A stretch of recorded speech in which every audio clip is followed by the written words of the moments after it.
আপনারা যখন আপনারা তো গণঅভ্যুত্থান করলেন, আপনাদের ছাত্রশক্তি, তারপর ছাত্রদল, ছাত্র ফেডারেশন, অন্য আরও যারা আছে এখানে, যারা ছাত্র শিবির এবং জামাত, তারা যদিও বলে যে আমাদের ছেলেরা প্রাণ দিয়েছে আর আন্দোলন করেছে, আমি আসলে শিবিরকে সেভাবে দেখিনি।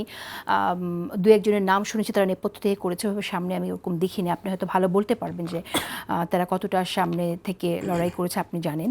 কিন্তু আমার প্রশ্ন যে এই সরকারটা, যে আপনি যে উদাহরণটা দিলেন, এটা কখন পসিবল হয়? যখন একটি সরকার সেই সমর্থনটা দেয়, সে পাওয়ারটা দেয়। আদারওয়াইজ তো আপনার একটা ইউনিভার্সিটি প্রশাসন একটি দলের হয়ে কোনোদিন এভাবে কাজ করতে পারে না। তাহলে এই সরকারটা জামাত দ্বারা নিয়ন্ত্রিত হলো কখন, কিভাবে? অন্তর্বর্তী সরকারের কথা আমি বলছি। আমার মনে হচ্ছে যে অভ্যুত্থানের সময় যে লিডাররা ছিল, আমার মনে হচ্ছে কি তাদের সাথে হয়তো হচ্ছে কি বিএনপির তুলনায় জামাত বলেন শিবির বলেন তাদের সাথে হচ্ছে আন্ডারস্ট্যান্ডিং একটু আমার মনে হচ্ছে ব্যাটার ছিল আর কি।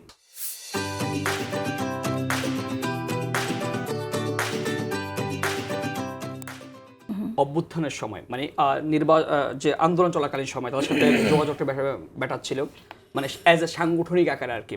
ছাত্র দলের সাথেও ছিল, সেটা হচ্ছে ব্যক্তি আকারে সাংগঠনিক আকারে ছিল, কিন্তু আমার মনে হয়েছে কি যে শিবিরের সাথে কিংবা জামাতের সাথে আর একটু ব্যাটার ছিল। তো ওই জায়গা থেকে আমার মনে হয়েছে যে শিবির এই সুযোগটা কাজে লাগিয়েছে। আপনি দেখেন কিন্তু শিবির যে রাজনীতিটা করে, তারা হচ্ছে টাকা পয়সা বিনিময়ে হোক কিংবা সাদিক কাইম হচ্ছে জয় বাংলা স্লোগান দিয়ে হোক, তারা কিন্তু হচ্ছে ওই জায়গাটায় তাদের যে জনশক্তিকে পজিট করতে চায়। যে হাসিনার আমলে আমরা দেখেছি যে আমরা যে বিভিন্ন জায়গায় গুরুত্বপূর্ণ জায়গায় কিন্তু শিবিরের লোকজন বসেছে তারা কিন্তু। তো শিবির তো এই সুযোগে তারা অবশ্যই কাজে লাগাবে। যে বিগত সময় টাকা পয়সা কিংবা হচ্ছে হলে থেকে কিংবা হচ্ছে মানে ওই যে গুপ্ত রাজনীতি করে ওই সুযোগটা নিতে হতো, কিন্তু এখন তো অভ্যুত্থানের পর তার অবারিত সুযোগ তৈরি হয়েছে।